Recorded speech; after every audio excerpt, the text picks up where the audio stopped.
കൂടുതൽ അഭികാമ്യമായ ഭാഷ്യം. അനുഗ്രഹീതനായ ദൈവദാസൻ ഡോക്ടർ ജോൺ കെ മാത്യു ദൈവവചനത്തിൽ നിന്നും നമ്മോട് സംസാരിച്ചു. നമുക്ക് ലഭിച്ച വചനങ്ങൾക്കായി വീണ്ടും നമുക്ക് സ്തോത്രം ചെയ്യാം. സംഖ്യാപുസ്തകം 20 മുതൽ 36 വരെയുള്ള അധ്യായങ്ങളിൽ നിന്നും യേശു ക്രിസ്തുവിനെ ചിത്രീകരിക്കുക, ക്രിസ്തു നമ്മുടെ നായകനെന്ന് വെളിപ്പെടുത്തുക, അവനെ നോക്കിക്കൊണ്ട് പരദേശ പ്രയാണം ചെയ്യുന്ന വിശുദ്ധന്മാർ വിശ്വാസ പരദേശ മോക്ഷയാത്രയിൽ പുരോഗമിക്കുക. ഇതാണ് ഇന്ന് രാത്രിയിൽ എനിക്ക് നൽകിയിരിക്കുന്ന വിഷയം. സംഖ്യാപുസ്തകം ഒടുവിലെത്തിയ അധ്യായങ്ങളിൽ 2 ദൃഷ്ടാന്തങ്ങളിൽ ക്രിസ്തുവിനെ ചിത്രീകരിച്ചിരിക്കുന്നു. ആ 2 വാക്യങ്ങൾ ഇപ്പോൾ വായിക്കണം. സംഖ്യാപുസ്തകം 21 അധ്യായം 8 വാക്യം വായിക്കൂ. യഹോവ മോശയോട് ഒരു അഗ്നിസർപ്പത്തെ ഉണ്ടാക്കി കൊടിമരത്തിന്മേൽ തൂക്കുക, കടിയേൽക്കുന്നവൻ ആരെങ്കിലും അതിനെ നോക്കിയാൽ ജീവിക്കും എന്ന് പറഞ്ഞു. സംഖ്യാപുസ്തകം 24 അധ്യായം 17 വാക്യം കൂടെ വായിക്കൂ. 24:17 ഞാൻ അവനെ ഇപ്പോഴല്ല താനും, ഞാൻ അവനെ ദർശിക്കും, അടുത്തല്ല താനും. യാക്കോബിൽ നിന്ന് ഒരു നക്ഷത്രം ഉദിക്കും, ഇസ്രായേലിൽ നിന്ന് ഒരു ചെങ്കോൽ ഉയരും. അത് മോവാബിന്റെ പാർശ്വങ്ങളെ എല്ലാം തകർക്കുകയും തുമുലപുത്രന്മാരെ ഒക്കെയും സംഹരിക്കുകയും ചെയ്യും. ഞങ്ങളുടെ സ്വർഗ്ഗസ്ഥ പിതാവേ, ഞങ്ങളോട് ഹൃദയംഗമായി സംസാരിക്കണമേ. സ്വർഗ്ഗം ഞങ്ങൾക്ക് മീതെ തുറന്നിരിക്കണമേ. പരിശുദ്ധാത്മാവെന്ന തങ്കപ്രാവ് ഞങ്ങളുടെ മധ്യത്തിൽ പരിവർത്തിക്കണമേ. യേശു ക്രിസ്തുവിന്റെ നാമത്തിൽ തന്നെ. 2 ഉപമകളാണ് ഈ ഭാഗങ്ങളിൽ നാം കാണുന്നത്, 2 പ്രതീകങ്ങൾ. ഒന്ന്, 21:8 ഒരു അഗ്നിസർപ്പത്തെ ഉണ്ടാക്കി കൊടിമരത്തിന്മേൽ തൂക്കുക, കടി ഏൽക്കുന്നവൻ, പാമ്പിന്റെ കടിയേറ്റ് വിഷമേറ്റവർ ആ ഉയർത്തപ്പെട്ട താമ്രസർപ്പത്തിൽ നോക്കിയാൽ അവർക്ക് രക്ഷപ്രാപിക്കാൻ കഴിയും. അതിന്റെ വ്യാഖ്യാനം യോഹന്നാന്റെ സുവിശേഷം 3-ാം അധ്യായം 14-ാം വാക്യത്തിൽ യേശു പറഞ്ഞു, മോശ മരുഭൂമിയിൽ സർപ്പത്തെ ഉയർത്തിയതുപോലെ മനുഷ്യപുത്രനെയും ഉയർത്തേണ്ടതാകുന്നു. 24:17 പ്രവാചകൻ പറയുന്നു, യാക്കോബിൽ നിന്ന് ഒരു നക്ഷത്രം ഉദിക്കും. അതിന്റെ വ്യാഖ്യാനം വെളിപ്പാട് പുസ്തകം 22-ാം അധ്യായം 16-ാം വാക്യത്തിൽ കാണുന്നു.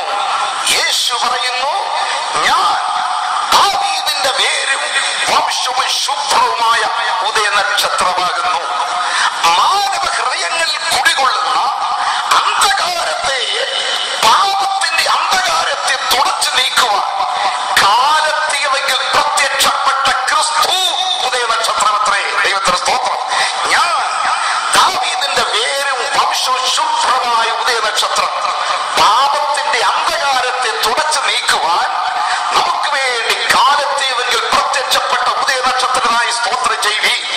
അതുപോലെ വിഷപ്പാമ്പിന്റെ കടിയേറ്റ് ചത്തുകൊണ്ടിരിക്കുന്ന, മരിച്ചുകൊണ്ടിരിക്കുന്ന ജനത്തിൽ നിന്ന് അവരെ വിടുവിക്കുവാൻ വേണ്ടി ഉയർത്തപ്പെട്ട ഒരു താമ്രസർപ്പം, അതത്രേ ക്രിസ്തു.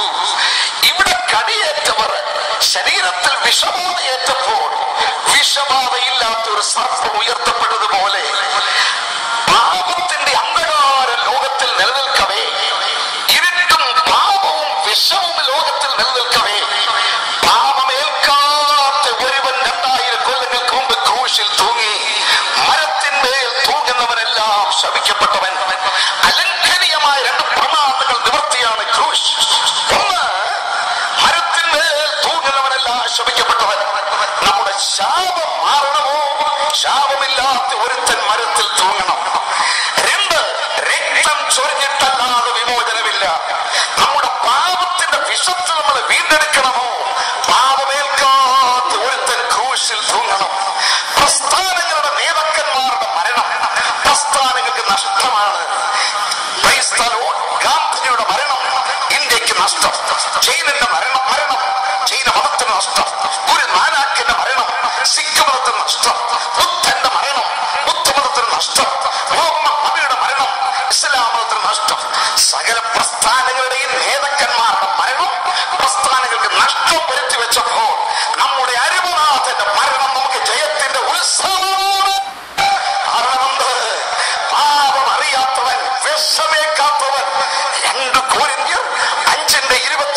പറയുന്നു, പാപം അറിയാത്തവനെ നാം അവനിൽ ദൈവത്തിന് നീതിയാകേണ്ടതിനെ അവനെ നമുക്ക് വേണ്ടി പാപമാക്കി. 1 പത്രോസ് 2:22 പറയുന്നു, അവൻ പാപം ചെയ്തിട്ടില്ല, അവന്റെ വായിൽ വചനമൊന്നും ഉണ്ടായിരുന്നില്ല. 1 യോഹന്നാൻ 3:6 പറയുന്നു, അവനിൽ പാപമില്ല. നിസ്തുലനായ ക്രിസ്തുവിന്റെ നിഷ്പാപാവസ്ഥയെ ചിത്രീകരിപ്പാൻ പൗലോസും പത്രോസും യോഹന്നാനും പ്രസ്താവിച്ച ഈ 3 വാക്യങ്ങൾ ഞാൻ ഇവിടെ പറയാൻ കാരണം അരുമനാഥന്റെ ത്രികാല നിഷ്പാപാവസ്ഥയാണ്. പാപം അറിയാത്തവൻ, പാപം ചെയ്യാത്തവൻ, പാപം ഇല്ലാത്തവൻ. എപ്പോൾ മുതൽ? അനാദികാലം മുതൽ ബേത്ലഹേം വരെ അരുമനാഥൻ പാപം അറിഞ്ഞിട്ടില്ല. ബേത്ലഹേം മുതൽ കാൽവരി ക്രൂശ് വരെ അരുമനാഥൻ പാപം ചെയ്തിട്ടില്ല. പുനരുത്ഥാനം മുതൽ ഇനി നിത്യത വരെ അവരിൽ പാപമില്ല. നിത്യത മുതൽ നിത്യത വരെ നിഷ്കളങ്കനായി പരമപരിശുദ്ധരെ കൈവക്കി 2 ഹല്ലേലൂയ പറഞ്ഞാൽ നിനക്ക് നഷ്ടമില്ല. Our lord is not greedy for worship, he is worthy for worship.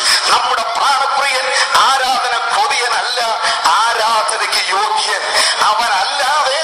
ഈ വിഷപ്പാമ്പിന്റെ കടിയേറ്റ പഴയ പാമ്പായ സാത്താന്റെ കടിയേറ്റെന്ന് പറഞ്ഞാൽ പാപവിഷമേറ്റ വ്യക്തിക്ക് പാപപരിഹാരം നൽകുവാൻ മറ്റൊരു വ്യക്തിത്വമില്ല. ഞാൻ ജനിച്ചു വളർന്ന കേരള സംസ്ഥാനത്തിലെ ജനപ്രതിനിധികളെ, ഞാൻ വസിച്ചു വളരുന്ന ഭാരത ഭൂമിയിലെ ഭരണകർത്താക്കളെ, ഏഷ്യ ഭൂഖണ്ഡമേ, ഭൂസീമാവാസികളെ, ആകാശത്തിന്റെ കീഴിൽ ഭൂമിക്ക് മുകളിൽ യേശുക്രിസ്തു അല്ലാതെ പാപിക്ക് രക്ഷകരില്ല.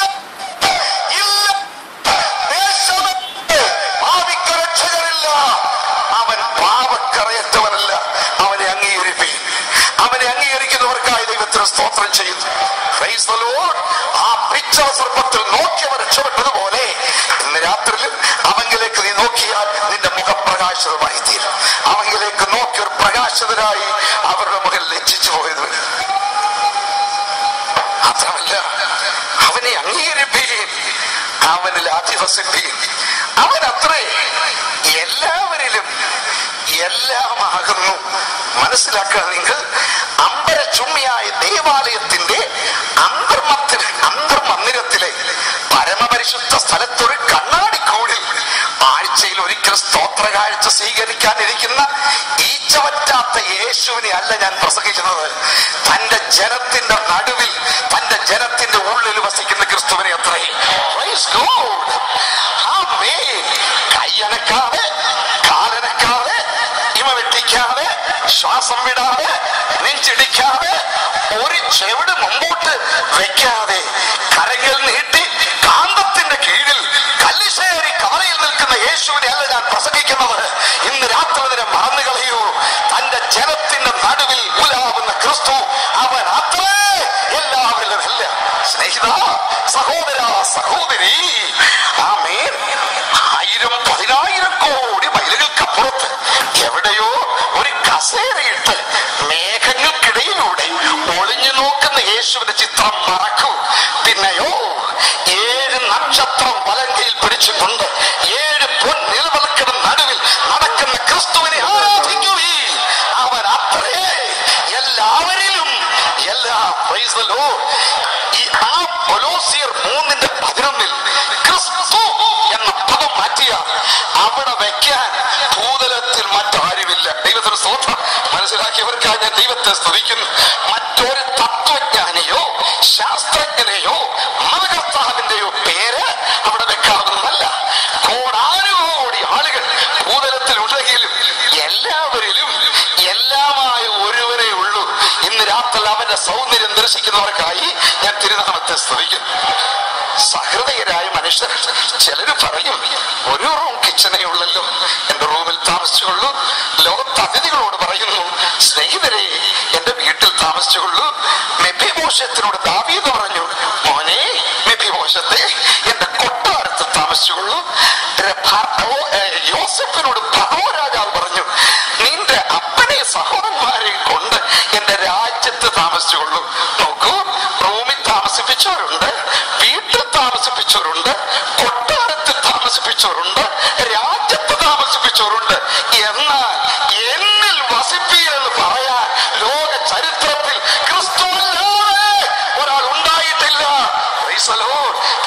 വസിക്കുന്ന ദൈവമക്കൾക്കായി അവൻ അധിവസിപ്പാൻ യോഗ്യൻ. Abide in me, I will abide in you. അത് അതിലും മർമ്മമാണ്. നമ്മൾ അവനിൽ വസിക്കുകയും അവൻ നമ്മിൽ വസിക്കുകയും ചെയ്ത് എങ്ങനെയാണ്? കൊല്ലന്റെ ആലയിൽ ചെന്ന് നോക്കൂ. ചുട്ടുപഴുത്ത ഇരുമ്പ്, ഇരുമ്പിനകത്ത് തീ, തീക്കകത്ത് ഇരുമ്പ്. Fire in the iron, iron in the fire. ലോഹ ആഗ്മേ, ആഗ് ലോഹാമേ. ഇരുമ്പിൽ തീ, തീയിൽ ഇരുമ്പ്. ഇതുപോലെ നീ ക്രിസ്തുവിലായപ്പോൾ ക്രിസ്തു നിന്നിലായി കഴിഞ്ഞു. ഇഴകിച്ചേരുന്നതാണ് യഥാർത്ഥ ക്രിസ്ത്യാനിത്വം. ക്രിസ്തു ഇല്ലാത്ത ധാരാളം ക്രിസ്ത്യാനികൾ ഇന്ന് ലോകത്തിലുണ്ട്. അവരെ സ്വർഗം അംഗീകരിച്ചിട്ടില്ല. ക്രിസ്തുവില്ലാത്ത സഭകളുണ്ട്. ഗലാത്യർ 4:19 പൗലോസ് പറയുന്നു, ക്രിസ്തു നിങ്ങളിൽ ഉരുവാകുവോളം. ഞാൻ പ്രസവവേദനപ്പെടുന്ന എന്റെ മക്കളെ, വിശ്വാസിയെങ്കിലും ഇന്ന് രാത്രി ഒന്ന് ശോധന ചെയ്യൂ. ക്രിസ്തു നിന്നിൽ ഉരുവായിട്ടുണ്ടോ? ആമേൻ. അല്പം പോലും പട്ടിയുടെ അംശമില്ലാത്ത ഹോട്ട് ഡോഗ് ഉണ്ട് മക്കളെ. എഗ്ഗ് ചേരാത്ത എഗ്ഗ് റോൾ ഉണ്ട് മക്കളെ. സാൻഡും വിച്ച്ക്രാഫ്റ്റും ഇല്ലാത്ത സാൻഡ്വിച്ച് ഉണ്ട് മക്കളെ. നെയ്യില്ലാത്ത നെയ്യപ്പം പോലെ, പട്ടിയില്ലാത്ത ഹോട്ട് ഡോഗ് പോലെ, നെയ്യില്ലാത്ത നെയ്യപ്പം പോലെ, സാൻഡില്ലാത്ത വിച്ച്ക്രാഫ്റ്റ് ഇല്ലാത്ത സാൻഡ്വിച്ച് പോലെ, കരുണയില്ലാത്ത കരുണാകരൻ പോലെ ക്രിസ്തുവില്ലാത്ത ക്രിസ്ത്യാനിയെ സ്വർഗം അംഗീകരിച്ചിട്ടില്ല. ഇന്ന് രാത്രി നിന്റെ ഉള്ളിൽ ക്രിസ്തു ഉണ്ടോ? ലബോദിക്ക സഭയോട് യേശു പറയുന്നു, ഞാൻ വാതിക്കൽ നിന്ന് മുട്ടുന്നു, എന്റെ ശബ്ദം കേട്ടുവന്ന് തുറക്കും. ആരോട്? പുറജാതിയോടല്ല, മതഭക്തരോടല്ല, സഭയിൽ നിന്നും ക്രിസ്തു പുറത്തു പോയിരിക്കുന്നു. സഭ അരക്ഷരാവസ്ഥയിലായി. പക്ഷെ നീ ഇതറിയുന്നില്ല. നഗ്നനും അരിഷ്ടനും കുരുടനുമെന്നറിയാതെ അനേക സഭകൾ നീങ്ങുകയാണെങ്കിൽ ഇന്ന് രാത്രി പരിശോധിപ്പി, ക്രിസ്തു നിന്നിൽ ഉണ്ടോ ഇല്ലയോ? ആമേൻ. അലറുന്ന സിംഹം എന്ന പോലെ ആരെ വിഴുങ്ങേണ്ടതെന്ന് ഓർത്തുകൊണ്ട് ആ ദുഷ്ടപിശാച് സിംഹമായി ചുറ്റി നടക്കുമ്പോൾ ഒരു ദൈവ പൈതലിന് ഭയപ്പെടാനില്ല. കാരണം എന്തെന്ന് പറയാമോ? വീണ്ടും ജനിച്ച ദിവസം മുതൽ മറ്റൊരു സിംഹം അവന്റെ അകത്ത് വസിക്കാൻ തുടങ്ങി. അകത്ത് സിംഹത്തെ കൊണ്ടു നടക്കുന്നവന് അലറുന്ന സിംഹത്തിന്റെ വേഷക്കെട്ടിനെ പേടിക്കാൻ മനസ്സിലാക്കിയവർക്കാണ് ഞാൻ ദൈവത്തെ സ്തുതിക്കും. നിന്റെ പ്രതിയോഗി സിംഹമല്ല, അലറുന്ന സിംഹത്തിന്റെ വേഷം കെട്ടിയവനാണ്. പക്ഷെ നിന്റെ അകത്ത് വേഷം കെട്ടിയവനല്ല. യഹൂദ ഗോത്രത്തിലെ ഒറിജിനൽ സിംഹമാണ്. ആ സിംഹം ഉള്ളിലുള്ള ദൈവമക്കൾ എങ്ങനെ മിണ്ടാതിരിക്കും? എന്റെ ഉള്ളിൽ ഒരു സിംഹമായിരുന്നു. സിംഹക്കുട്ടി ഉള്ളത്തിൽ സംഗ്രഹിച്ചുവോ? നിനക്കിനിയും അലറുന്ന സിംഹത്തിന്റെ വേഷം കെട്ടിയവനെ ഭയപ്പെടുവാനില്ല. ക്രിസ്തു അത്രേ എല്ലാവരിലും എല്ലാമാകുന്നു. ആകയാൽ അവൻ അംഗീകരിപ്പാൻ യോഗ്യൻ, 2 അധിവസിക്കാൻ യോഗ്യൻ, 3 അനുസരിക്കാൻ യോഗ്യൻ. ക്രിസ്തു നായകനാണെങ്കിൽ ചോദ്യം ചെയ്യാതെ അവനെ അനുസരിക്കണം. Price the Lord. നിന്റെ നായകനാണെങ്കിൽ സ്നാനപ്പെട്ടില്ലേ സ്വർഗത്തിൽ പോകുമ്പോ? ആരോടെ ചോദിക്കുന്നത്? നീ മിലിറ്ററിയുടെ കമാൻഡർ എന്ന് പറയുമ്പോൾ മറിച്ച് ചെയ്യും. ഒരുത്തൻ അവിടെ നിന്നുണ്ട്. ഇല്ലെങ്കിലോ നീ ചോദിക്കാറില്ലല്ലോ. എന്ന് ടീച്ചർ പറഞ്ഞാൽ വിദ്യാർത്ഥി എഴുന്നേറ്റേ പറ്റും. സാറേ ഇപ്പൊ എണീച്ചില്ലെങ്കിലോ നീ ചോദിക്കില്ല. നീ ഒരു ഹോസ്പിറ്റലിൽ ചെല്ലു, നിന്നെ മെഡിക്കൽ ടെസ്റ്റ് ചെയ്തു, ഡോക്ടർ പറയുക ശ്വാസം പിടി, കണ്ണു തുറക്കും. നീ തുറന്നു, ഒറ്റപ്പെട്ടില്ല. സ്റ്റെതസ്കോപ്പ് വെച്ച് അവിടെ ഇവിടെ പരിശോധിച്ചിട്ട് 3 ഗുളിക കുറിക്കും. കാലത്തും ഉച്ചയ്ക്കും വൈകുന്നേരത്ത് 3 നേരം കഴിക്കാൻ പറയുമ്പോൾ ഞാനിപ്പോ തിന്നില്ലെങ്കിലും എന്ന് ചോദിച്ചാൽ ഇതിന് വേറെ അസുഖമുണ്ട് മക്കളെ. രോഗം വേറെ ആശുപത്രി പോയി ചികിത്സിച്ചിടുക. ദിമാഗ് ഖരാബ്. സഹോദരി സഹോദരന്മാരെ, പടയാളിയുടെ മേൽ അധികാരം ക്യാപ്റ്റനാണ്, കമാൻഡർക്കാണ്. വിദ്യാർത്ഥിയുടെ മേൽ അധികാരം അധ്യാപകനാണ്. രോഗിയുടെ മേൽ അധികാരം വൈദ്യനാണ്. സകല ജനത്തിന്മേലും അധികാരം യേശുക്രിസ്തുവിനാണ്. നിന്റെ മൂക്കിൽ ഓടുന്ന ജീവശ്വാസം ഊതി തന്ന ക്രിസ്തു. വിനയമായി അപേക്ഷിച്ച അപേക്ഷയല്ല സ്നാനം, ഹംബിൾ റിക്വസ്റ്റ് അല്ല, ആധികാരികമായ കൽപ്പനയാണ് ജലസ്നാനം. മനസ്സിലാക്കണമെങ്കിൽ ഡിസ്ട്രിക്ട് മജിസ്ട്രേറ്റ് മകളുടെ കല്യാണത്തിന് ഒരു വെഡിങ് കാർഡ് ലഭിച്ച നിനക്ക് വേണേ പോകാം, പോയില്ലെങ്കിൽ ഒരു കുറ്റവും ഇല്ല. അത് ഇൻവിറ്റേഷനാണ്. നിനക്ക് സമയമുണ്ടോ, സന്ദർഭമുണ്ടോ, സൗകര്യമുണ്ടോ വയ്ക്കുള്ളൂ. ഇല്ലെങ്കിൽ പോകാതിരുന്നാൽ ദണ്ഡനീയ അപരാധനേ, അത് കുറ്റമല്ല. പക്ഷേ ആ മജിസ്ട്രേറ്റ് നിനക്ക് ഏതെങ്കിലും ഒരു കാലത്ത് ഒരു ഓർഡർ അയക്കുമെന്ന് വിചാരിച്ചു.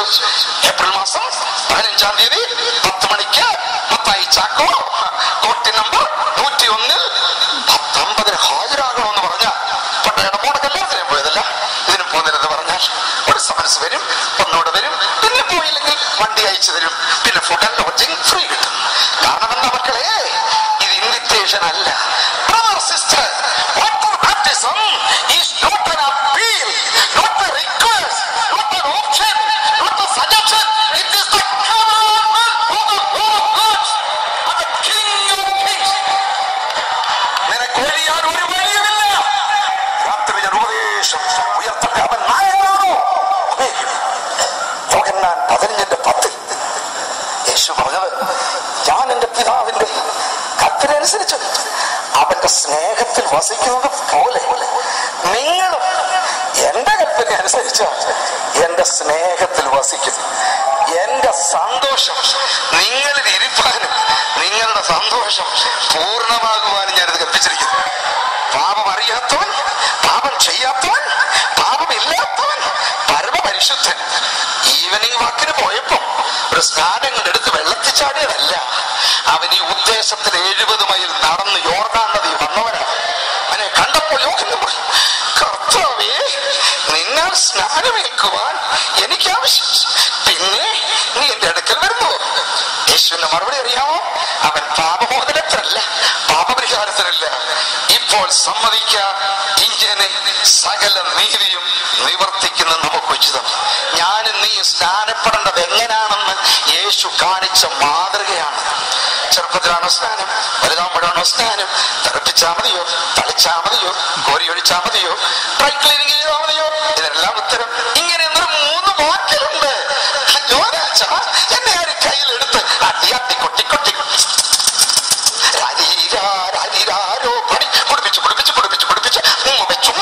വെച്ച് താഴെ പഴന്തോട് വെച്ച് പിടിച്ച് പീലയാകുമ്പോ അതിന്റെ അർത്ഥം അറിയാമെങ്കിൽ അവരോട് ചോദിച്ചോടി.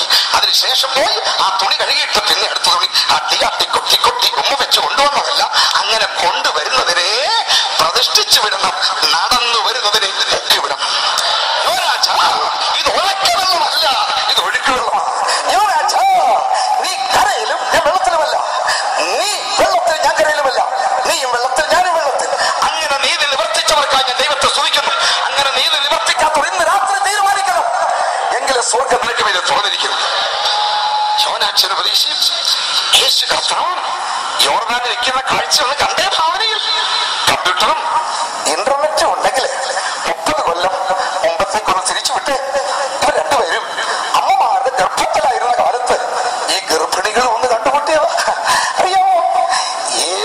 മറിയാമ്മയുടെ ഉദരത്തിൽ യേശു കുഞ്ഞു വളരുന്നു. എലിസബത്തിനെ അല്പസമയം ഞാൻ ഏലിയാമ്മയെന്ന് വിളിച്ചോട്ടെ. ഏലിയാമ്മയുടെ ഉദരത്തിൽ യോനാച്ച് കുഞ്ഞു വളരുന്നു. മറിയാമ്മ ഗർഭിണി, ഏലിയാമ്മ ഗർഭിണിയെ കാണാൻ പോയി. ഒരേ സ്റ്റാറ്റസുള്ള രണ്ടുപേരെ കാണുമ്പോൾ ഒരു സന്തോഷമുണ്ടല്ലോ. ഗുഡ് മോർണിംഗ് ഏലിയാമ്മ മാഡം എന്ന് പറഞ്ഞപ്പോ ഏലിയാമ്മയുടെ അകത്തൊരു തുള്ളൽ. ഞാൻ എന്റെ ഭാവന പറഞ്ഞു. ഏലിയാമ്മ പറഞ്ഞു, മോനെ മോനെ തുള്ളാതിരിയടാ, മമ്മിക്ക് വേദന എടുക്കും. ഇത് മോനാന്ന് എങ്ങനെ മനസ്സിലായി? ഹിന്ദി ഞങ്ങൾ പറയും, ജാവാ കൂദേഗാ തോ ബേട്ടാ ഹേ, കം കൂദേഗാ തോ ബേട്ടി ഹേ, നഹീ കൂദേഗാ തോ മുർദാ ഹേ. അത് ജാൻകാരി കേ ലിയേ ഗൈനക്കോളജി സമ്പർക്കിക്കരുത്. മനസ്സിലായോ? അധികം തുള്ളിയാൽ ആൺകൊച്ച്, കുറച്ച് തുള്ളിയാൽ പെൺകൊച്ച്, തുള്ളിയില്ലെങ്കിൽ തകരാറ്. കൂടുതൽ വിവരങ്ങൾ ഗൈനക്കോളജി പോയി പഠിക്കും. എന്നാൽ ഇത് ഗൈനക്കോളജിയിലെ അറിവല്ല, ഇത് പരിശുദ്ധാത്മ വെളിപ്പെടുത്തി അകത്ത് കിടക്കുന്ന കുട്ടി ആത്മാവ് കൊണ്ട് നിറയുക. അപ്പോൾ ആ മോൻ പറയാ, മമ്മി മമ്മി ഞാൻ എങ്ങനെ തുള്ളാതിരിക്കും? മറ്റേ വയറ്റിൽ കിടക്കുന്നവനെ ഞാനാണ് നോക്കേണ്ടത് മമ്മി. അന്ന് സ്വർഗം കുറിച്ചു വെച്ചു. കൊല്ലം 30 കഴിയുമ്പോൾ മറിയാമ്മയുടെ മോൻ എഴുന്നേറ്റ് ഏലിയാമ്മയുടെ മോൻ അടുക്കിലേക്ക് വന്നു. അന്ന് ഉള്ളത്തിൽ തുള്ളിയവനെന്ന് വെള്ളത്തിൽ തുള്ളുകയാണ്. സഹോദര സഹോദരി, നീ ഇതുപോലെ വേണം സ്ഥാനപ്പെടാ. കരഞ്ഞ് കരഞ്ഞ് കരഞ്ഞ് കരഞ്ഞ് കണ്ണുനീരൊഴിച്ചും മറ്റും പിന്നെ വെള്ളത്തിന്റെ അളവൊക്കെ കൂട്ടുന്ന പിള്ളേരെ പോലെ ആ സമയത്തല്ല. തിരുവചന പ്രകാരം അനുസരിക്കൂ, അവനാണ് നമ്മുടെ നായകൻ. ക്രിസ്തുവാണ് നമ്മുടെ നായകൻ. അവനെ അംഗീകരിക്കുവീൻ, അവനെ അനുസരിക്കുവീൻ, അവനിൽ അധിവസിക്കുവീൻ, അവനെ അനുകരിക്കുവീൻ. Praise the lord. അനുകരണം. അവന്റെ നാമം പകർന്ന തൈലം പോലെയാണ്. പകർന്ന തൈലം പോലെ നാമം. സെന്റിന്റെ Persian spray, American scent, Nivea cream, Pond's powder കുട്ടിക്കുറയുടേതല്ല. അത് വിശുദ്ധിയുടെ സുഗന്ധമാണ്. അത് വിശുദ്ധിയുടെ സുഗന്ധമാണ്. വിശുദ്ധിക്കൊരു സുഗന്ധമുണ്ടെങ്കിൽ അവനെ അനുഗമിക്കുന്നവർക്ക് സുഗന്ധമുണ്ട്. എവിടെ? 2 കൊരിന്ത്യർ 2:15 ഒന്ന് പറയാമോ? രക്ഷിക്കപ്പെടുന്നവരുടെ ഇടയിലും, ബാക്കി പറഞ്ഞേ, നശിക്കുന്നവരുടെ ഇടയിലും ഞങ്ങൾ ദൈവത്തിന് ക്രിസ്തുവിന്റെ സൗരഭ്യവാസനയാണ്. പാപത്തിനൊരു ദുർഗന്ധമുണ്ടെന്നറിയാമോ? അറിയാൻ വയ്യെങ്കിൽ 38 സങ്കീർത്തനം വായിച്ചു നോക്കണം. എന്റെ പോഷത്വ ഹേതുവായി എന്റെ വ്രണങ്ങൾ ചീഞ്ഞു നാറുന്നു. സ്നേഹിത, പാപത്തിന് അളിഞ്ഞ നാറ്റമുണ്ട്, വിശുദ്ധിക്കൊരു സുഗന്ധമുണ്ട്. ദൈവ പൈതലേ, അവർ പിൽഗ്രിമേജ്, നമ്മുടെ പരദേശ പ്രയാണത്തിൽ നായകനെ നോക്കി യാത്ര തുടരുമ്പോൾ നിന്റെ ചുറ്റുമുള്ളവരോട് മനസ്സിലാക്കണം, ഇതൊരു പരദേശിയാണ്, ഇവിടുത്തുകാരനല്ല. ദൈവത്തിന് സ്തോത്രം. അബ്രഹാമിന്റെ സഹധർമ്മിണി സാറ മരിച്ചപ്പോൾ ഉൽപ്പത്തി 23 1 മുതൽ 6 വരെ, ഇപ്പോൾ വായിക്കണ്ട, അവന്റെ വായിക്കും, 127 വയസ്സുള്ളവൻ ഇങ്ങനെ പറയുക, എന്റെ ഭാര്യ മരിച്ചു, ഹിത്യരാണ് ചുറ്റും, പുറജാതികളാണ്, എന്റെ ഭാര്യ മരിച്ചു, അവളെ കുഴിച്ചിടുവാൻ എനിക്കൊരു ശ്മശാന ഭൂമി അവകാശമായി തരണമേ. ഞാൻ നിങ്ങളുടെ ഇടയിൽ ഒരു പരദേശിയും വന്നു പാർക്കുന്നവനുമല്ലേ. ഇത് കേട്ട് അന്യജാതിക്കാര് പറഞ്ഞ സാക്ഷ്യം, പരദേശി പോയാലുമെന്നല്ല, യജമാനന് കേട്ടാലും നീ ഞങ്ങളുടെ ഇടയിൽ ദൈവത്തിന്റെ ഒരു പ്രഭുവാകുന്നു. അവന്റെ ഡോർ പോസ്റ്റിലുണ്ടോ എബ്രഹാം? മലയാളത്തിൽ ദൈവത്തിന്റെ പ്രഭു എന്നേ ഉള്ളൂ. ഇംഗ്ലീഷിൽ you hear us, O Lord, you are a mighty prince among us. ഞങ്ങളെ കേൾക്കൂ യജമാനനെ, നീ ഞങ്ങളുടെ ഇടയിൽ ദൈവത്തിന്റെ ശക്തനായ ഒരു പ്രഭുവാകുന്നു. അവന്റെ ഡോർ പോസ്റ്റിലില്ല എബ്രഹാം മൈറ്റി പ്രിൻസ്, നെഞ്ചത്ത് എഴുതി വെച്ചോണ്ട് പോകില്ല ചിലര്. അവരുടെ ഡ്യൂട്ടി, അവിടെ ഒഫീഷ്യൽ നെഞ്ചത്തില്ല, ഹാൻഡ് ബാഗിലില്ല, ID കാർഡില്ല, ഗ്രാജുവേഷൻ സർട്ടിഫിക്കറ്റ് ഇല്ല, ഓർഡിനേഷൻ സർട്ടിഫിക്കറ്റും ഇല്ല. എന്നാൽ ഇതൊന്നും വേണ്ട, ദൈവത്തിന്റെ പ്രഭുവിനെ കുറിച്ച് ചുറ്റുമുള്ള സാക്ഷികൾ സാക്ഷ്യം പറയും.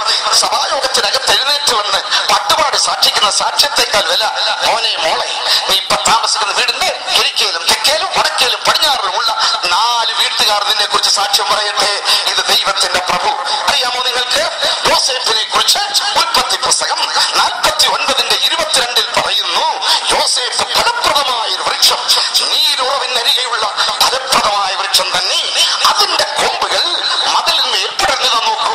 മതിലിലാണ് ഇത് പടരുന്നതെങ്കിൽ അകത്ത് നിൽക്കുന്നവർക്കും ഫലം പറിക്കാം, പുറത്തു നിൽക്കുന്നവർക്കും ഫലം പറിക്കാം. വില്ലാളികൾ അവനെ വിഷമിപ്പിച്ചാലും അവന്റെ ഫലത്തിന് കുറവുണ്ടായില്ല. ഇങ്ങനെ രക്ഷിക്കപ്പെടുന്നവരുടെ ഇടയിലും നശിക്കുന്നവരുടെ ഇടയിലും സൗരഭ്യവാസനയായി ജീവിക്കുന്നവരാണ് യഥാർത്ഥ നായകന്റെ അനുയായികൾ. ദൈവനാമം വാഴ്ത്തപ്പെടുമാറാകട്ടെ. രൂത്ത് ബോവസിന്റെ വയലിൽ കറുക്കുവാനായി വന്നു. 2:8, രൂത്ത് 2:8, കേട്ടോ മോളെ, വേറെ വയലിൽ പോകണ്ട, ഇവിടെ വിടുകയും വേണ്ട എന്ന് പറഞ്ഞ് ബാല്യക്കാർത്തികളോട് ചേർന്ന് കൊള്ളുവാൻ അനുവാദം കൊടുത്തു. രൂത്ത് 2:8.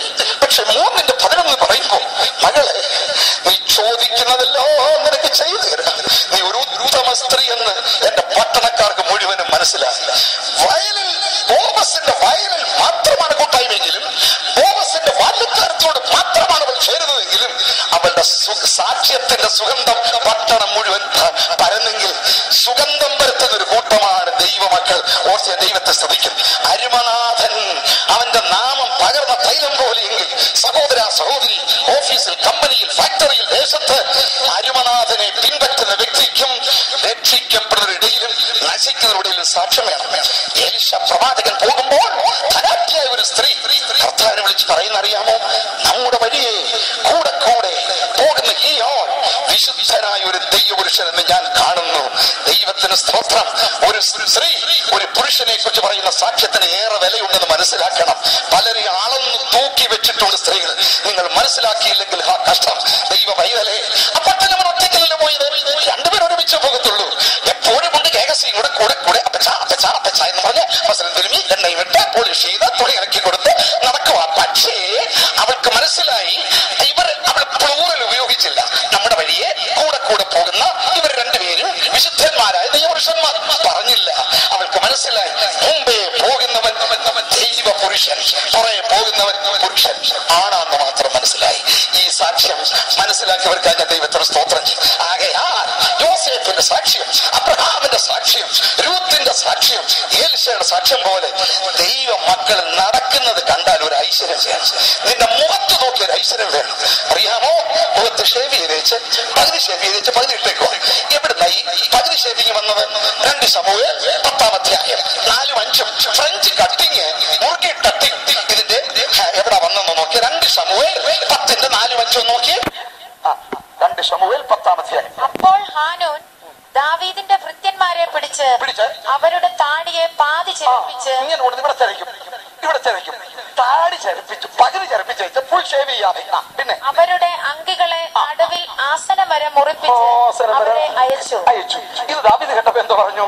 ദാവീദ് രാജാവ് ഇതറിഞ്ഞപ്പോൾ ആ പുരുഷന്മാർ ഏറ്റവും ലജ്ജിച്ചിരുന്നതുകൊണ്ട്, ഏറ്റവും നാണം കെട്ടിരുന്നതുകൊണ്ട് അവരുടെ അടുക്കൽ ആളയച്ചു. നിങ്ങളുടെ താടി വളരും വരെ, നിങ്ങളുടെ താടി ശരിക്കും വളരുന്നത് വരെ യെരിഹോവിൽ താമസിക്കും. അയ്യോ, പുറത്തിറങ്ങല്ലേ, അപമാനമാണ്. ആമേൻ. ദാവീദ് രാജാവ് അമ്മോൻ രാജാവിന്റെ മരണശേഷം മോന്റെ അടുത്തോട്ട് ആളയച്ചതാ. നിന്റെ അപ്പൻ ജീവനോടിരുന്നപ്പോഴേ ഞങ്ങൾ മിത്രങ്ങളായിരുന്നു. അപ്പൻ മരിച്ചെങ്കിൽ നമുക്ക് let us go continue in fellowship. അങ്ങനെ പോയി. അപ്പോഴവനെ തെറ്റിദ്ധരിച്ചിട്ട് ഭൃത്യന്മാരോട് പിടിച്ച് കുനിഞ്ഞു നിർത്തി പകുതി ചെറുപ്പിച്ചു വിട്ടു. ഇതിന്ന് അന്ന് അപമാനമായിരുന്നു, ഇന്ന് അഭിമാനമാണ്. എന്റെ യുവാവേ, ലേവ്യ 19-ന്റെ 27 വായിച്ചു നോക്കണം. നീ താടിയുടെ അറ്റം വിരൂപമാക്കരുത്. ഇങ്ങനെ കട്ട് ചെയ്ത് വിരൂപമാക്കി കൊണ്ടുവരുന്ന അതേ മുറുകി തട്ടി കോഴി കാഷ്ടം പോലെ ആക്കിയിട്ട് ഒന്നിന്റെ വിരൂപമാക്കുന്നത് പെന്തക്കോസ്ത് യുവാക്കന്മാർക്ക് ചേർന്നതല്ല. അവർ വിട പറയട്ടെ. നാം പരദേശികൾ, പ്രവാസികൾ. ആകയാൽ മുഖത്ത് നോക്കിയാൽ ഒരു ഐശ്വര്യം വേണം. ദൈവത്തിന് സ്തോത്രം. ആകയാൽ നോക്കൂ, ഒരു കുഞ്ഞിനെ കണ്ടപ്പോൾ പറഞ്ഞതെന്തുവാ? മോശക്കുഞ്ഞിനെ കണ്ടപ്പോൾ ഇത് എബ്രായ പൈതങ്ങളിൽ ഒന്ന്. നിന്റെ കുഞ്ഞിനെ കാണുമ്പോൾ ജനം പറയട്ടെ, എബ്രായ പൈതങ്ങളിൽ ഒന്ന്. പശയും കീലും തേച്ചത് കൊച്ചിന്റെ ദേഹത്തല്ല, പെട്ടിയുടെ ദേഹത്താണ്. പെട്ടിക്കടിക്കേണ്ടത് പെട്ടിക്കടിക്കണം, കുട്ടിക്കടിക്കേണ്ടത് ദൈവം അടിച്ചു വിട്ടിട്ടുണ്ട്. മനസ്സിലാക്കിയവർക്ക് ദൈവത്തിന് പെട്ടിക്കടിക്കേണ്ടത് കുട്ടിക്കടിച്ചു കൂട്ടിക്കുളിക്കരുത്. മനസ്സിലായോ? പ്രവാചകന്റെ പുസ്തകം 3-ാമത്തെ അധ്യായം ഐസയ്യാ 3:16 എന്ന് വായിക്കൂ. 3:16. യഹോവ പിന്നെയും അരുളി ചെയ്തതെന്നാൽ സീയോൻ പുത്രിമാർ നിഗളിച്ച് കഴുത്തു നീട്ടിയും എറികളിട്ടും കൊണ്ട് സഞ്ചരിക്കുകയും തട്ടി നടക്കുകയും കാൽ കൊണ്ട് ചിലമ്പൊലി കേൾപ്പിക്കുകയും ചെയ്യും. സ്വർഗത്തിലെ അപ്പച്ചൻ പുത്രന്മാരുടെ നടപ്പം കൂടെ ശ്രദ്ധിക്കുന്നവരാണ്. ഓർക്കണം. ദൈവത്തിന് സ്തോത്രം ഉണ്ടാകട്ടെ. ഞങ്ങളുടെ ഭാഷ പറഞ്ഞ സിയോൻ की बेटियां घमंड के साथ ऊंचा करते हुए आंखें मटकाते हुए घुंघरूओं को चमचमाते हुए ठुमक ठुमक ठुमक ठुमक ठुमक ठुमक चलते हैं. ഒരു പാക്കറ്റിൽ 3 സാധനം വരുവാ. ഒന്ന് നിൽക്കണം, 3 കഴുത്ത് നീട്ടുക. ഞാൻ ആദ്യമൊക്കെ വിചാരിച്ചത് കോഴി മുട്ടയിട്ട് വെച്ച് നീട്ടുമല്ലോ, മുട്ടയിട്ട് എന്ന് പറയാം. പിന്നെ വിചാരിച്ചത് പൂങ്കോഴി കൂർന്നേരം നീട്ടുമല്ലോ. പക്ഷെ ഒത്തിരി പുസ്തകം വായിച്ച് റിസർച്ച് ചെയ്തു. ഈ കഴുത്ത് നീട്ടുന്ന പിന്നെ മനസ്സിലായത് പറഞ്ഞു തരട്ടെ. ബ്ലൗസിന്റെയും ചുരിദാറിന്റെയും കഴുത്തിന്റെ ഇറക്കം താഴുമ്പോ കഴുത്ത് നീണ്ടു വരും മക്കളെ. നേരത്തെ തന്നെ നീട്ടിയ അതിനോട് വിട പറഞ്ഞവർക്കായി ഇത് ബാബേൽ പുത്രന്മാർക്ക് കൊള്ളാം, മിസ്രയീം പുത്രന്മാർക്ക് കൊള്ളാം, സോദോം പുത്രന്മാർക്ക് കൊള്ളാം. നീ സീയോന്റെ പുത്രിയാണ്, സീയോന്റെ പുത്രമോ. ഏതാനും ചില വിവാഹ ശുശ്രൂഷകളിൽ ഞാൻ അമേരിക്കയെ സഞ്ചരിച്ചു വിറച്ചു. എഴുതപ്പെടാത്ത ചില നിയമങ്ങളുണ്ട് അമേരിക്കയിൽ. എന്തെന്നറിയാമോ? കല്യാണം നടക്കുമ്പോൾ വരുമ്പോ ആരും എഴുന്നേക്കണ്ട, കുരിഞ്ഞിരുന്ന. കാരണം അവൻ ഡ്രസ് ചെയ്ത. എന്നാൽ ബ്രൈഡ് വരുമ്പോൾ ബ്രൈഡൽ എല്ലാവരും എഴുന്നേക്കാം. കാരണം എന്നെ 25% ക്ലോത്തേ ദേഹത്തുള്ളൂ, 75% മൂടുപടം. ഇങ്ങനെ എഴയുക തറ തുടയ്ക്കാൻ. അത് കാണാൻ രസമല്ലേ? അതുകൊണ്ട് ബ്രൈഡൽ മാർച്ചേ ഉള്ളവിടെ, ബ്രൈഡ് മാർച്ചില്ല. ബ്രൈഡൽ മാർച്ച് എഴുന്നേക്കാം. തുണിയില്ലേന്നല്ല, 5 ബ്ലൗസ് തയ്പ്പിക്കാനുള്ള തുണി നിലത്ത് എഴയുക. അതൊന്നുമില്ല. Topless, sideless, backless, wireless, ultimately marvellous. മാത്രമല്ല, parents are helpless, children are hopeless. എല്ലാം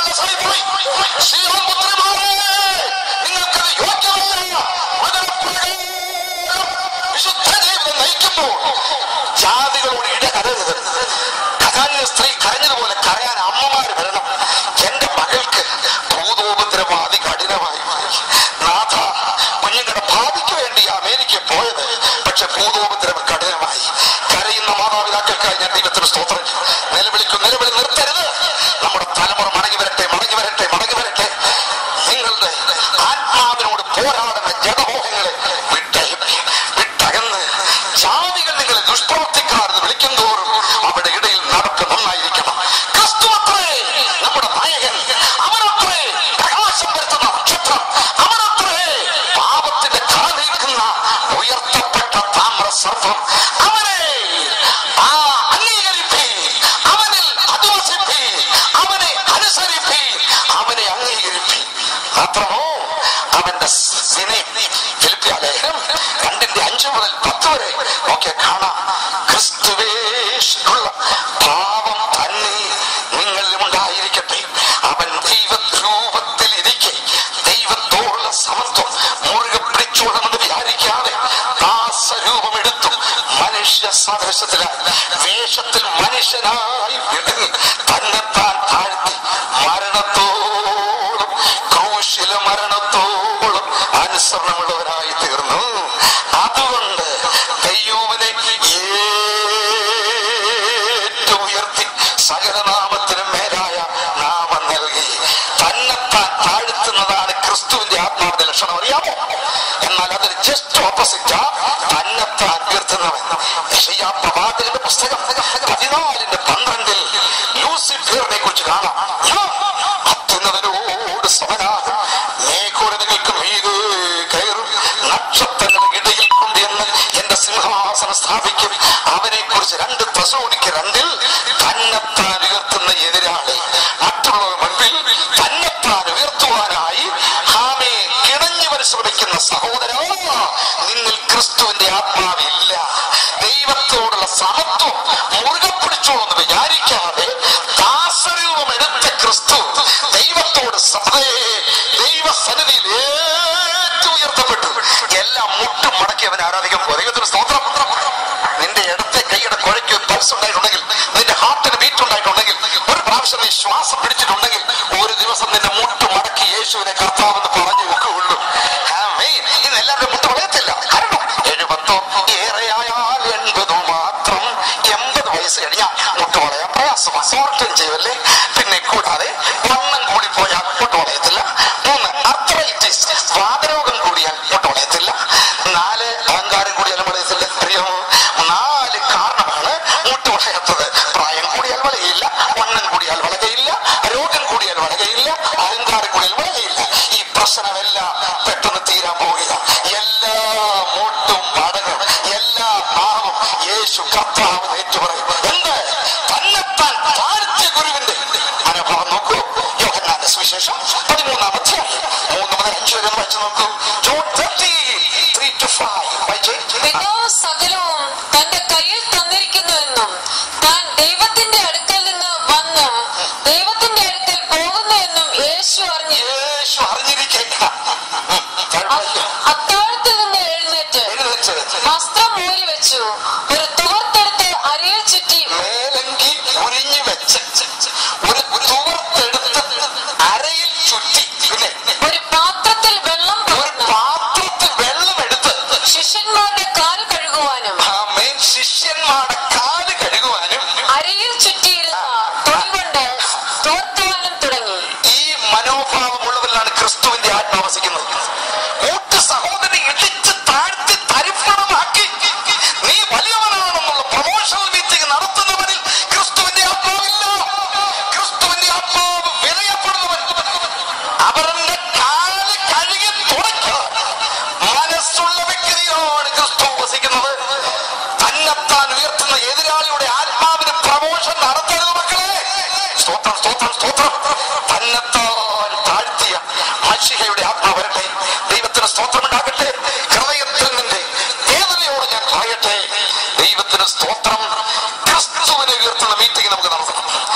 അടിസ്ഥാന വേദോപദേശങ്ങൾ നമ്മുടെ പിതാക്കന്മാര് വിവിധ ഇടങ്ങളിൽ നടത്തിയ പ്രൊമോഷണൽ മീറ്റിംഗ് അവരെ ഉയർത്താനല്ല, പെന്തക്കോസ്തിന്റെ സത്യം ഉയർത്തുക.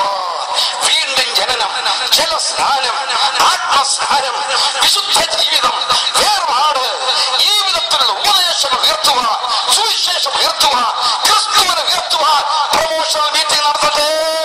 തങ്ങളെ തന്നെ ഉയർത്തുവാൻ പ്രമോഷണൽ മീറ്റിംഗ് വേണ്ടി ചുറ്റിത്തിരിയുന്ന പാദപിശാചുക്കളെ പമ്പകർത്തുകയും യേശുവിന്റെ നാമത്തിൽ മുഴങ്ങാറുടെ ദൈവത്തിന് സ്തോത്രം. 500 ശുശ്രൂഷകന്മാരും 500 ദൈവമക്കളും ഇന്ന് രാത്രി തീരുമാനിക്കാമെങ്കിൽ ഒരു ശുദ്ധീകരണ സഭ നടക്കും.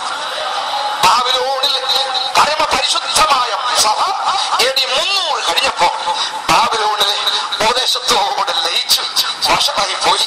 വെടിക്കെട്ട്, പടക്കം, കമ്പം, കോഴിവെട്ട്, പെരുന്നാള്, ശ്രാദ്ധം, ഇങ്ങനെ ദുഷിച്ച ദുഷ്പ്രവണത അതിപരിപൂർണമായി നീക്കുവാൻ ക്രിസ്ത്യാനികളുടെ ഇടയിൽ നിന്നും ക്രിസ്ത്യാനികൾ ഉണ്ടായി.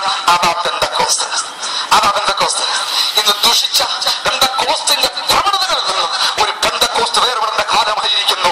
ക്രിസ്തുവിനെ ഉയർത്തുവീ, ക്രിസ്തുവിനെ ഉയർത്തുവീ, ക്രിസ്തുവിനെ ഉയർത്തുവീ. തങ്ങളെ തന്നെ ഉയർത്തുവാൻ അച്ചടിച്ച നോട്ടീസുമായി നടക്കുന്ന വ്യക്തിയുടെ അടുക്കൽ നിൽക്കരുത്. അത് വാങ്ങുന്നവൻ ശപിക്കപ്പെട്ടവൻ. അതുകൊണ്ട് ഈ ഗ്രൗണ്ട് നിറയ്ക്കുന്നവൻ ശപിക്കപ്പെട്ടവൻ. അത് വാരി തീയിലിട്ട് ചുട്ടുകളയുന്നവൻ അനുഗ്രഹിക്കപ്പെട്ടവൻ. മനസ്സിലായോ? ഒറ്റക്കെട്ടായി നിൽക്കൂ. നമുക്ക് ഉയർത്തുന്നത് ക്രിസ്തുവാണ്. ഞാനോ ഭൂമിയിൽ ഉയർത്തപ്പെട്ട എല്ലാവരെയും എങ്കിലേക്ക് ആകർഷിക്കുന്നു. ദൈവകൃപ തന്ന 36 പുസ്തകങ്ങൾ എഴുതി ഏറ്റവും ഒടുവിലത്തെ 2 പുസ്തകങ്ങൾ ചില ബുക്ക് സ്റ്റോറുകളുണ്ട്. തേജസ്സേറിയ ശുശ്രൂഷ, ക്രിസ്തീയ സഭ നേതൃത്വം. അവിടെ ഈ വിഷയങ്ങൾ വിശദമായി പ്രസ്താവിച്ചത് കൊണ്ട് ഇവിടെ ഞാൻ ഇനിയും തിരിക്കുന്നില്ല. ക്രിസ്തീയ സഭ നേതൃത്വം, തേജസ്സേറിയ ശുശ്രൂഷ. യോഹന്നാൻ പറഞ്ഞു, ഞാനോ കുറയണം, അവനോ വളരെയണം. സ്വയം ഉയർത്തിയവരാര് ശപിക്കപ്പെടാതിരുന്നിട്ടുള്ളൂ. അറിയാമോ? ഉയർത്തിയ ഇതിനോളെ ലൂസിഫർ അധോ ലോകത്തോളം താണുപോയി. നമുക്കൊരു പേരുണ്ടാക്കാം എന്ന് പറഞ്ഞ പാപക്കോട്ട കെട്ടിയവർ ചിന്നി ചിതറിച്ച് അഡ്രസ് ഇല്ലാക്കിയ ദൈവമാണ് നമ്മുടെ ദൈവം. ദാവീദ് ജനത്തെ തങ്കിലേക്ക് വശീകരിക്കാൻ കപടതന്ത്രം പ്രയോഗിച്ച അബ്ശാലോമിനെ ആകാശത്തിന് ഭൂമിക്ക് ഇടയ്ക്ക് തൂക്കി കൊന്നവരാണ് നമ്മുടെ ദൈവം. മനസ്സിലാക്കിയോ നിങ്ങൾ? ദൈവ കുഞ്ഞുങ്ങളെ, സ്വയം അഹങ്കരിച്ചവരാരും നന്നായിട്ടില്ല. അപ്പോസ്തല പ്രവൃത്തികൾ 5-ാമത്തെ നോക്കൂ, 36-37 വാക്യങ്ങൾ. ഇനി പുതിയ നിയമത്തിലേക്ക് വരാം. Acts of the Apostles 5th chapter 36 and 37. ഈ നാളുകൾക്ക് മുമ്പ് യൂദാസ് എന്നവൻ എഴുന്നേറ്റ് താൻ മഹാൻ എന്ന് നടിച്ചു. അവനോട് മഹാൻ എന്ന് നടിച്ചു. ഏകദേശം 400 പുരുഷന്മാർ അവനോട് ചേർന്ന് 400 ഓട്ടവരെ കിട്ടി എന്ന് 1-ാം നൂറ്റാണ്ടിൽ എത്രയും കിട്ടിയ അറിയാമോ? ഇന്ന് 40 ലക്ഷത്തിന് തുല്യമാണ്. അവന് മഹാൻ എന്ന് നടിച്ചു. 400 പേരെ പുറത്തിറക്കി. അടുത്തത്, എങ്കിലും അവൻ നശിക്കുകയും അവൻ നശിക്കുകയും അവനെ അനുസരിച്ചവർ എല്ലാവരും ചിന്നി അതിന്റെ പുറകെ പോയവരെ ചിഹ്നിച്ചു തരാൻ പോകുകയാണ് മക്കളെ. അടുത്ത വാക്യം, യൂദാസിന്റെ വീഴ്ച. അടുത്തത്, അതിനുശേഷം ഗലീലക്കാരനായ യൂദ ചാപ്പലിന്റെ കാലത്ത് എഴുന്നേറ്റ് ജനത്തെ തന്റെ പക്ഷം ചേരുവാൻ വശീകരിച്ചു. ഒരു ഗ്രൂപ്പ് തന്റെ കൂടെ ചേർക്കുവാൻ വശീകരിച്ചു. അടുത്തത്, അവനും നശിച്ചു. അവനെ അനുസരിച്ചവരൊക്കെ, അവന് വോട്ട് കൊടുത്തവരെല്ലാം നശിച്ചെങ്കിൽ ഈ പാപത്തിൽ പങ്കാളികളാകാതെ ധൈര്യത്തോടെ മുഖത്ത് നോക്കി നോ എന്ന് പറയാൻ ധൈര്യം വേണം. യേശുവിനെ ഉയർത്തുന്നതാണ് പ്ലാറ്റ്ഫോം. യേശുവിനെ ഉയർത്തുന്നതാണ് പ്രമോഷൻ മീറ്റിംഗിന്. പാദപിശാചുക്കൾ വരുമ്പോൾ ദൈവം ഒരുമിച്ച് കൊടുക്കണം, നടുക്കിരുത്തണം. യേശുവിന്റെ നാമത്തിൽ പേര് പറയണം. ലൂസിഫർ എന്ന് പറയുമ്പോൾ ഇനി മേലാൽ ഈ ശരീരത്തിൽ കയറണമെന്ന് പറഞ്ഞ് ഇറക്കിവിടെ തന്റെ മുന്നോട്ട് വരട്ടെ. ക്രിസ്തുവാണ് ഉയർത്തപ്പെട്ടത്. ഞാനോ ഉയർത്തപ്പെട്ടു എങ്കിലേക്ക് ആകർഷിക്കും. അറിയാമോ? പൊടിയും വെണ്ണീരുമായി ഞാൻ എന്ന് പറഞ്ഞ അബ്രഹാമിനെ ദൈവം ഉയർത്തി. ഒരു നായ പോലെയല്ലേ ഞാൻ എന്ന് പറഞ്ഞ ദാവീദിനെ ഉയർത്തി. ശിഷ്യന്മാരുടെ പാദം കഴുകി തുടയ്ക്കുവാൻ മനസ്സ് വെച്ച യേശു ദൈവത്തെ ഉയർത്തപ്പെട്ടെങ്കിൽ നിനക്ക് എതിർ ക്രിസ്തുവിന്റെ ആത്മാവ് വേണോ? ക്രിസ്തുവിന്റെ ആത്മാവ് വേണോ? അവനെ അനുകരിപ്പീ. ദൈവം ഇതേ ക്രിസ്തുവത്രേ നമ്മുടെ നായകൻ. ലോകമേ, വിശ്വാസികളെ, അവനെ അംഗീകരിപ്പീ, അവനിൽ അധിവസിപ്പീ, അവനെ അനുസരിപ്പീ, അവനെ അനുഗ്രഹിപ്പീ. ആത്മാ